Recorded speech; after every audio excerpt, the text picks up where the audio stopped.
বিসমিল্লাহির রহমানির রাহিম। আসসালামু আলাইকুম। আমি জনতা খাদেম উজ্জ্বল, আপনাদেরকে জানাই সেলুট। প্রিয় দর্শক, আমি ফেসবুকে আসলাম আরেকটা নতুন কিছু না ভিডিও নিয়ে। আমার এই ভিডিওটা একটু দেখবেন, এমন বুঝতে পারবেন। তা আমি ভিডিও শুরুতেই আমি ফেসবুককে আমি ধন্যবাদ দিচ্ছি এবং সেলুট দিচ্ছি। কারণ ফেসবুককে আমি ধন্যবাদ দেওয়ার উদ্দেশ্যটা হলো, এখন আমরা মিডিয়াতে যেটা দ্বারা দেখি, ফেসবুকে দেখি বিভিন্ন অচল মানুষটি এখন সফল হচ্ছে।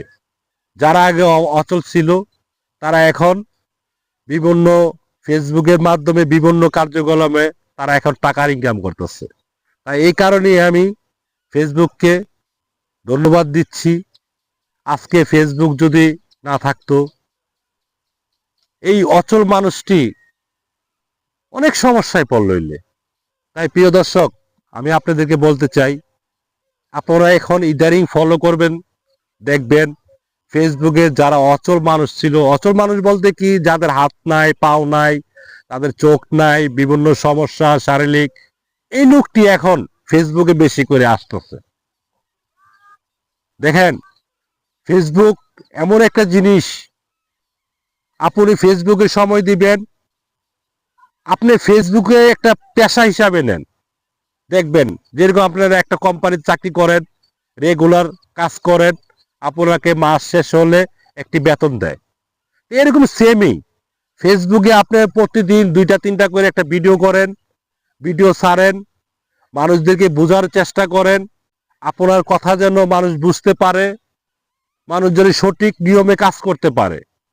তাই দেখবেন ফেসবুকে আপনাকেও মাস শেষে একটা অ্যাবন দিবে। তাই দর্শক, আমি আপনাদেরকে ফেসবুকে আসলাম, আমার এই ফেসবুকে বন্ধুদেরকে জানাই সেলট। আপনাদের লাইকে, আপনাদের কমেন্টে আমিও আমার ফেসবুকে অনেক এগিয়ে যাচ্ছি। আপনাদের দোয়ায়, আপনাদের সাপোর্টে আমিও আশা করি সামনে একটা অ্যাবন বা কিছু টাকা ফেসবুক থেকে পাইতে পারি। তাই আমার জন্য সবাই দোয়া করবেন। অবশেষে এটাই বলতে চাই, ফেসবুককে আবার ধন্যবাদ দিতে চাই। আজকে ফেসবুক যদি না থাকতো, তাহলে এই আতুর লোলা অচল মানুষটি সফল হইতে পারতো না। কিছু কিছু লোকদেরকে আমি দেখি ফেসবুকে, এরা অনেক টাকা কামাচ্ছে, 50,000 1 লাখ টাকা ফেসবুকে কামাচ্ছে। তাই আমি ফেসবুককে আবারই ধন্যবাদ দিচ্ছি। এখানেই শেষ করলাম। আমি জনতার খাদেম উজ্জ্বল, আপনাদেরকে জানাই সেলুট। ধন্যবাদ সবাইকে। সবাই ভালো থাকবেন।